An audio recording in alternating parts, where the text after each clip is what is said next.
Surgery కంటే hospital bill అంటేనే భయం. అదే మధ్య తరగతికి అందుబాటు ధరలో వైద్యం. Medistar hospitals. ఆ శ్రీనివాసుడు దయవల్ల ఈ శ్రీనివాసుడు నా కూతురు మెళ్ళలో తాళి కడితే నా కూతురి జీవితం ఫోటోకి ఫ్రేమ్ కట్టినట్టుంటుందని ఎంత దూరం వచ్చానండి. అమ్మాయి ఫోటో నాకు కావాల్సింది పాస్పోర్ట్ సైజ్ ఫోటో కాదండి, పాస్బుక్ లోని అకౌంట్.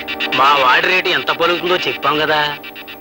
చెప్పారండి, కానీ తిరుపతి కొండ మీద మీరున్నారు, కింద తిరుపతిలో మేమున్నాం. మీరు కాస్త దిగొస్తే. నాకు భూమి పుట్ట ఎంత ఉందో మీకు తెలుసుగా. నా తర్వాత ఆస్తంతా ఎవరికి చేరుతుంది? మీ కూతురు కడుపున పుట్టబోయే బిడ్డలకే కదా. ఇప్పుడు ఇన్వెస్ట్ చేస్తే అప్పుడు హార్వెస్ట్ చేసుకోవచ్చు. కనుక 70,000 పెంచండి. ఈ పుచ్చంకాయకి ఇంత రేటా? శివ శివ తోయవయ్యా. పిల్లకు చదువు తక్కువ అనుకుని అలా అడుగుతున్నారేమో. మా అమ్మాయి బిఏ పాస్ అయింది బాబు. కాలేజీలో చదివిందా? గుడ్ గాడ్, ఆ సంగతి ముందు చెప్పలేదే. నేనేదో పల్లెటూరు పిల్ల అనుకున్నాను. పల్లెటూరుది అయితే ఆమె కింద బొట్టు కాటుగా సరిపోతుంది. చదువుకున్న పిల్లకి పౌడర్లు, స్నోలు, లిప్స్టిక్స్, అబ్బబ్బబ్బ ఎంత ఖర్చు. పైగా మీ అమ్మాయికి 18 సంవత్సరాలు అంటున్నారు. ఇంకో 82 సంవత్సరాలు భరించాలన్నమాట. బాపురే. పోనీ ఓ పని చేయరా అబ్బి, 82 సంవత్సరాల దాన్ని చేసుకో. 18 ఏళ్ళు పోషిస్తే సరిపోతుంది, ఖర్చు ఉండదు. బామ్మగారు, మీ పని మీరు చూసుకోండి. ఇందాక నుంచి చూస్తున్నాను. పాపం ఆయన పిల్లనిద్దామని వస్తే మీ ఇద్దరు ఆయన అలా కుమలు పడుస్తారేంటి? ఓరే అబ్బాయి, నీ అంట నీ ఇంటికి రావాల్సిన పిల్ల నీ చిటికి నీళ్ళు పట్టుకుని ఒద్దిగ్గా రావాలిరా. అంతేకాని వేలకు వేలు పట్టుకుని దర్పంగా కాదు. చాలు చాలే అమ్మ చెప్పొచ్చు. ఒడ్డు నిలబడి అంతా నీతో చెప్పేవాళ్లే. కావాలంటే నీ మనవడికి ఇచ్చి కట్నం ఎక్కడ పెళ్లి చేసుకో. వెళ్ళరా. ఇదిగో చూడండి, 70,000కి దమ్మిడి తగ్గం. మరీ అంత కష్టం అనిపిస్తే ఒక దండం పెట్టి వెళ్ళండి. అమ్మా, సంతకెళ్ళి కుమ్మి ఎద్దును కొనబోయాను. నాకు ఒక్కగానొక్క కూతురు, చదువుకుంది, అందగత్తె కూడాను.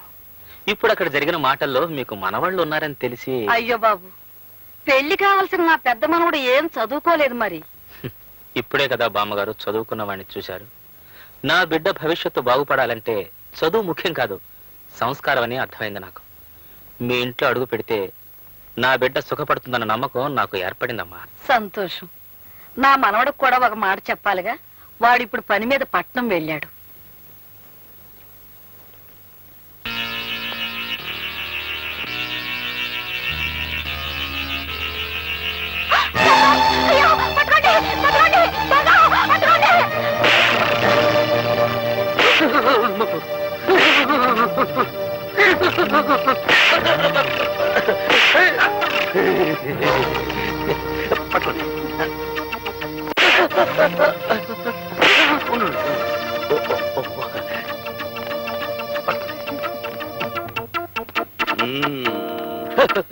దండలు దండలు.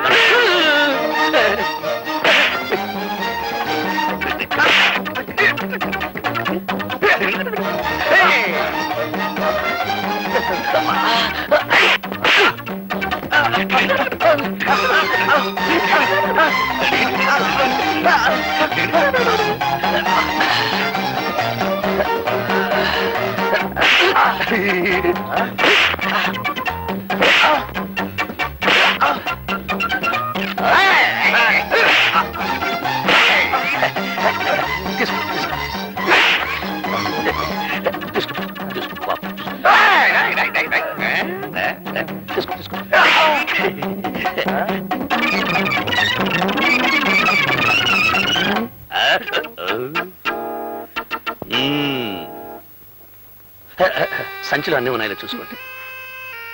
థ్యాంక్స్ అండి. అంటే చాలా కృతజ్ఞురాల్ని అని. పాప మీకు చాలా శ్రమించినట్టున్నాను. దాంతే ఉండదండి. పార్వతి, ఏమైందే? మీరటు బస్సు ఎక్కారు, ఈవిడిటి మంచం ఎక్కారు. ఆయాసం తిరగబెట్టింది. అయితే మీ అమ్మాయికి మందులు రాసిచ్చి గంట అయింది. ఇంతవరకు మీ అమ్మాయి వస్తేనా? ఏమిటమ్మా ఎంత ఆలస్యం? ముందా మందులు ఇటివమ్మా. ఎంతకీ ఇతనెవరు? ఓ రౌడీ. రౌడీయా? ఈయన కాదు నాన్న. ఓ రౌడీ నా బ్యాగ్ పట్టుకొని పారిపోతుంటే ఈయన వాడిని చితకతన్ని నా బ్యాగ్ నాకు ఇప్పించారు. చాలా కృతజ్ఞుడి బాబు. ఎంతకీ మన దేవురు? దిబ్బలపల్లండి. వస్తాను. అలాగు బాబు. దెబ్బలు పాడమా? ఎవరి తాలూకా? నారాయణమ్మ గారు మనవునండి. వస్తాను. అలాగు బాబు. నారాయణమ్మ గారి మనవడవా? కొంప తీసి ఆవిడ గారి పెద్ద మనవడివి కాదు కదా? నేను ఎవరి కుంప తీయలేదు గాని ఆవిడ పెద్ద మనవునేనండి. వస్తాను. అలాగు బాబు. మరి ఆ మాట చెప్పవే. లోపలికి రా బాబు. వద్దులేండి, రా బాబు. వదిలేండి, రమ్మంటుంటే. వదిలేండి. రా బాబు. ఏమండి? నా కొడుకు, నా కొడుకు, కొడుకు. ఏమై, మన అమ్మాయికి సంబంధం చూడడానికి వెళ్ళొచ్చాను కదా. ఇతను ఎవరో కాదు, మన కాబోయే అల్లుడు. ఏమన్నారు? అవును బాబు, మా అమ్మాయి సంబంధం దృష్ట్యా మీ బామ్మగారిని కలిశాను. కానీ నువ్వు అప్పుడు అక్కడ లేవు. దైవేచ్ఛ నువ్వే ఇక్కడికి వచ్చావు. బామ్మ ఏమనండి? ఆవిడ ఒప్పుకున్నారు. ఇక నువ్వు అంటే చాలు. ఒప్పుకున్నారా? అయితే నేను కొంచెం ఆలోచించాలండి. ఎందుకు? నీకేమైనా కట్నం ఇవ్వనని? ఆ, కట్నం ఇచ్చేటటువంటి అసలు నేను పెళ్లి చేసుకున్నాండి. మరైతే చదువుకోలేదని సందేహమా? మా అమ్మాయి బిఏ చదువుకుంది బాబు. అదే కాస్త ఇబ్బందిగా ఉందండి. వారేమో అంత పెద్ద చదువు చదువుకున్నారు, నేనేమో ఒట్టి. కావచ్చు, విద్య కంటే గుణం ముఖ్యం. ఈ పెళ్లికి ఒప్పుకో బాబు. నేను ఒప్పుకోవచ్చు అనుకోండి, కానీ చదువుకున్న వారు ఒప్పుకోవాలిగా. అమ్మదేవి, నువ్వేమంటావమ్మా? ఈ పెళ్లి నీకు ఇష్టమేనా? నానా, మీ ఇద్దరి మాట నేను ఎప్పుడైనా కాదా నానా? మీ ఇష్టమే నా ఇష్టం. మా అమ్మాయి ఒప్పుకుంది, మరి మీరు? మీరు ఒప్పుకున్నారు, వారు ఒప్పుకున్నారు, వీరు కూడా ఒప్పుకున్నారు, బామ్మ ఒప్పుకుంది, నేను ఒప్పుకున్నాను. దాందే ఉందండి. అలాగే వెళ్ళొస్తాను మామయ్య, వెళ్ళొస్తాను అత్తగారు, వెళ్ళొస్తాను పెళ్ళగారు.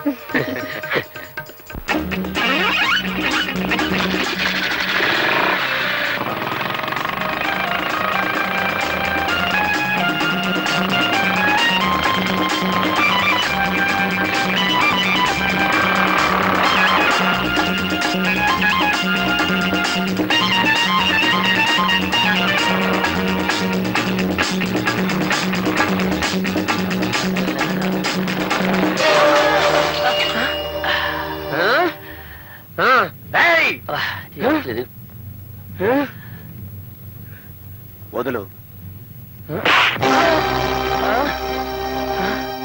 రిక్షా వాడిని నన్ను కొడతావా నువ్వు? ఉండు, మా యూనియన్ వాళ్ళని తీసుకొచ్చి నీ పని చెప్తాను.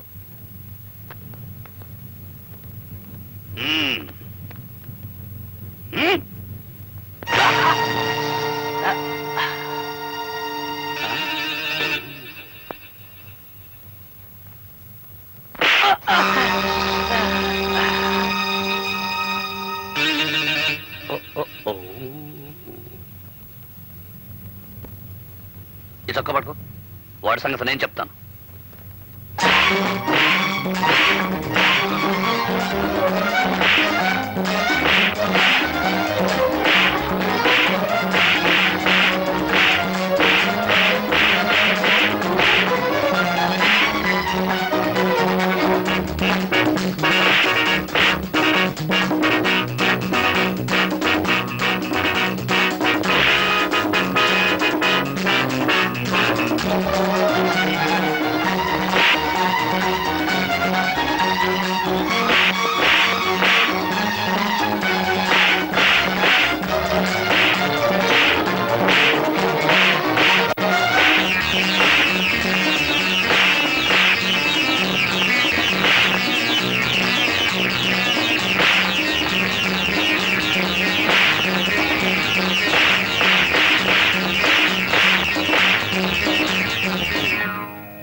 ఒరే తమ్ముడు, ఏమిట్రా ఆఖరిలో ఇంత దెబ్బ కొట్టేశావు?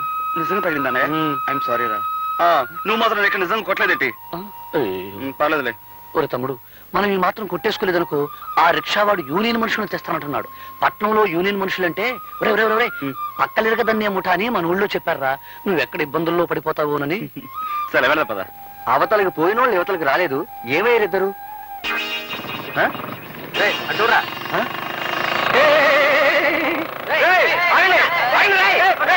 అన్నయ్య, అసలు పట్నం ఎందుకు వచ్చావు? కాలేజీ మూసేస్తున్నారు కదా, నేను ఇంటికి తీసుకెళ్దామని వచ్చాను రా. కానీ దారిలో చాలా ఆలస్యం అయిపోయిందిరా. ఎందుకు? ఏం జరిగింది అన్నయ్య? ఇక్కడ ఓ అందమైన చదువుకున్న అమ్మాయి నన్ను పెళ్లి చేసుకుంటానంటుందిరా. అయితే నేను చదువుకున్న అమ్మాయిని పెళ్లి చేసుకుంటాను. ఏమిట్రా, నీకేమైనా మర్చిపోయిందా? ఎంత చదువు చదివి పల్లెటూరు పిల్లని చేసుకుంటే నలుగురు నవ్విపోతారు. అది కాదు బామ్మ, ఇన్నాళ్ళు నువ్వు రెక్కలు ముక్కలు చేసి మమ్మల్ని పెంచావు. ఆ రాబోయే వదిన ఎలాగూ చదువుకున్న అమ్మాయి, నేను చదువుకున్న అమ్మాయిని పెళ్లి చేసుకుంటే పొరపాటు వాళ్ళిద్దరికి వంట వరకు తెలియదు అనుకో. అప్పుడు నువ్వు మా ఇద్దరితో పాటు వాళ్ళకి చాకరీ చేయాల్సి వస్తుంది. కనుక నేను వంట వరకు తెలిసిన అమ్మాయినే పెళ్లి చేసుకుంటాను.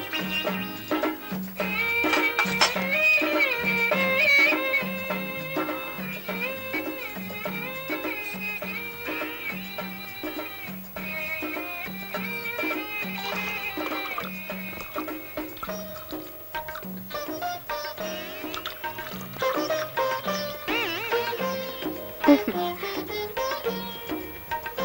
వంట వరపు ఏడ్స్ మొహం గడుకున్నట్టే ఉంది. ఇద్దరి కాఫీ కలపడానికి ఇంత గంగాళమా? ఇటిపు నా బొంద.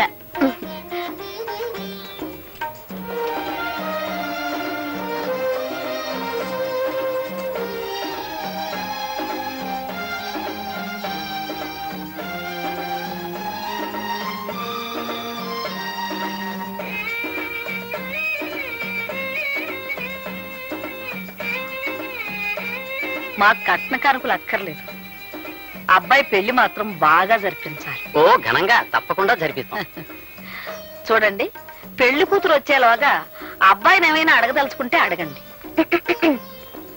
ఏం చదువుకున్నా బాబు? అగ్రికల్చర్ బిఎస్సీ అండి. కొంత ఎంత బాగుందో విన్నవేరే సావిత్రి. నీ ఎత్తెంత బాబు? 5 అడుగులు 11.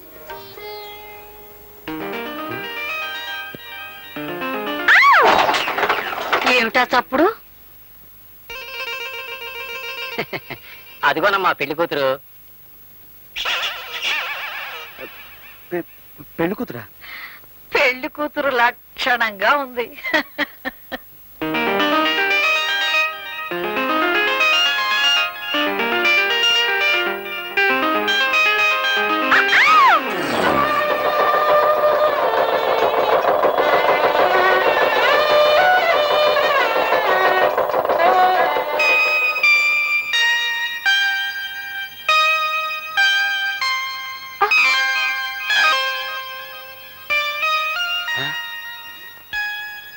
నువ్వు అప్పుడే వచ్చేసావా?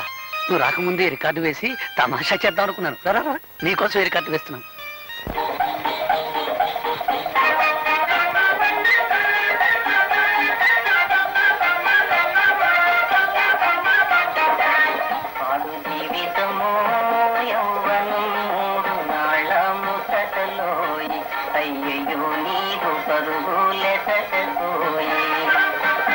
ఇప్పుడు ఈ పాట ఈ పాట నీకు నచ్చలేదా? మా బామ్మకు చాలా ఇష్టం. మా బామ్మ కోపం వచ్చినప్పుడల్లా ఈ పాటే వేస్తుంటాం. అయితే ఇప్పుడు మనం ప్రేమించుకుంటున్నాం కదా, ఆ ప్రేమ బామ్మకు తెలియకుండా ఉండాలని. Very smart. ఏమిటి? మీరు చాలా గట్టివారని అర్థం. ఓహో అదా, నన్ను తిడుతున్నావేమనుకున్నాను.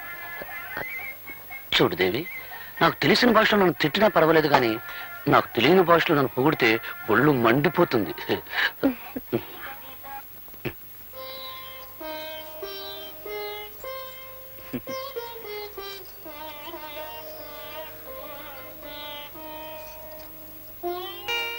ఏమే పిల్ల, మీ ఆయన బాగా చదువుకున్నాడంటగా? అవును. నువ్వెంత అదృష్టవంతురాలువే. మీ ఆయనకు ఉద్యోగం వస్తుంది, నువ్వు పట్నం వెళ్తావు. నీదంతా రాజభోగమే తల్లి.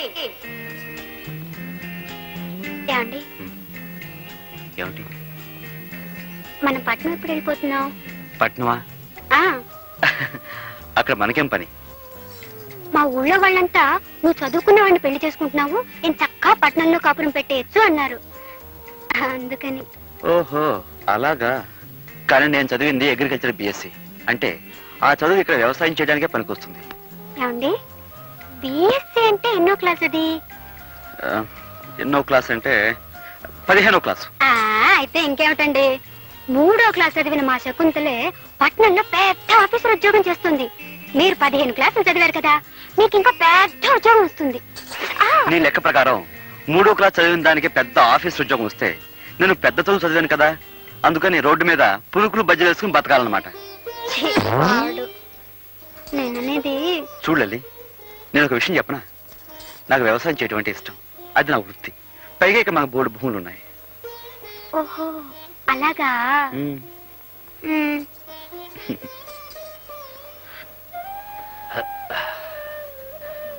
ఇదేమిటండి కింద పడుకుంటున్నారు? ఏలే శ్రీదేవి, నేను నిద్రలో దొర్లుతాను. ఒకసారి ఏం జరిగిందంటే, నేను మన ఇంట్లో పడుకొని మున్సిపు గారి వరండాలో తేలాను. అందుకని నువ్వు పడుకో. పోనీ ఒకవేళ బామ్మ గారే పట్నం వెళ్ళమన్నారనుకోండి. నన్ను మా అన్నయ్యని విడిచిపెట్టి మా బామ్మ ఒక క్షణం కూడా ఉండలేదు. చూడాలి, పైగా మా అమ్మ నాన్న 3 ఏళ్ళప్పుడే పోయారు. 3 ఏటికి వాళ్ళు పెళ్లి చేసుకుని ఇద్దరిని కన్నారా? అదెలాగబ్బా? ఎవరిరా ఇది? మర్చిపోయారా? నేను మీ సరే ఆ పెళ్ళాన్ని. విషయం నాకు డౌట్ లేదు, లోపల పెట్టు. మా అమ్మ నాన్న పోయింది వాళ్ళ 3 ఏళ్ల వయసులో కాదు, నాకు 3 ఏళ్ళప్పుడు. ఓహో అలాగా. అయితే మనం పట్నం వెళ్ళడం లేదు. చూడు లలితాంబా, మా వదిన కూడా అలాగే చదువుకున్న ఆవిడ, పైగా పట్నం పిల్ల. అలాంటి ఆవిడే ఈ పల్లెటూరు సర్దుకుపోతుంది. నువ్వేం పట్నం పట్నం అన్నావు అనుకో, నలుగురు నవ్వుతారు. ఏమిటి ఆలోచిస్తున్నావు? ఉమ్, అవునా? ఉమ్. మర్రా. సావిత్రి, శ్రీదేవి ఒక పట్నం వెళ్తామనేంత వరకు మనం వెళ్తామనకూడదన్నారు బావగారు. ఉండు, అక్కేం చేస్తుందో చూద్దాం.